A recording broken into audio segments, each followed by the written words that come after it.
Halloween may be over, but we are staying on the dark side as Pima Community College Theater Department brings us Dracula. Director Nancy Davis Booth and one of the actors, Daniel Hagberg, are here to tell us about it. Thank you guys so much for coming. It's a pleasure. Dracula, very iconic, but what's the concept behind that?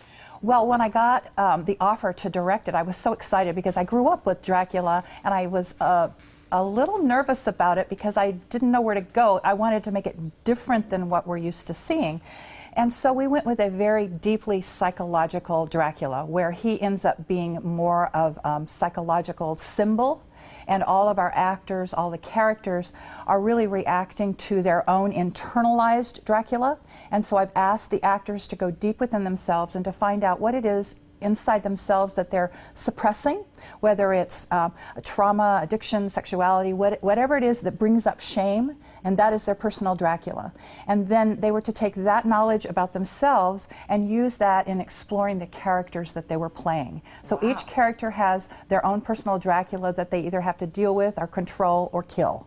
Wow. Do you know, hearing that and being somebody that's going to watch it, you probably watch it in a completely different way, knowing that that's where the meat of it really is starting. So with that direction, how do you kind of take that and bring it into your own character? Well, I do a lot of research for the character, read the book, obviously, to understand where everything came from. And then I like looking at a lot of different takes of my character as Van Helsing in the play.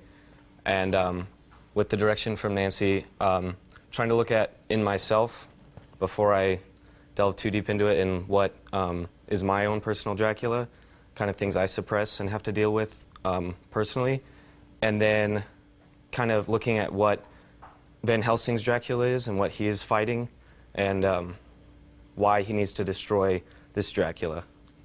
So it's like a melting pot of what he is, what you're bringing to the table, and kind of bringing that into a nice marriage to come out with a wonderful character. Now, on top of the wonderful actors, I know we have some great special effects. Oh my gosh, we've got 8 speakers, and we've got a couple of fog machines and 4 video machines that give us all kinds of incredible super effects. And we've got music that is that's amazing. It's distorted with whisperings and howls and all kinds of special sound effects that go on that really amplify what's going on in the characters' minds and really helps the audience understand where we are. And speaking of the audience, is there also maybe something with the configuration of the audience that also lends itself to this? Well, it's in the round. Yeah. Basically, there are audiences on either side of the actors, which is a challenge for the actors as well as for staging, because you always need to keep them moving so that the audience can see everything that's happening. So that was a challenge, but in a way it's become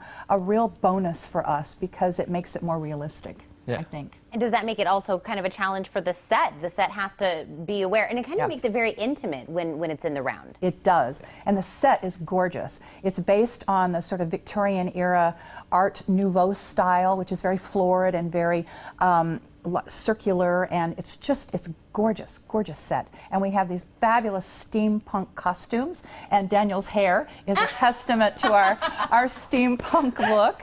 So it's we're mixing new with old and letting the old inform the new, but using modern technical wizardry to enhance. You know, and as Dracula, like we said, very iconic, but I love that, like you said, you wanted to dive into this, make it your own, find a different way to do that. Is this kind of why you wanted to take this on, because you can kind of make it your own? Yes, I wanted the challenge of bringing something new and fresh to an old thing. And I grew up watching those movies, and they were so melodramatic.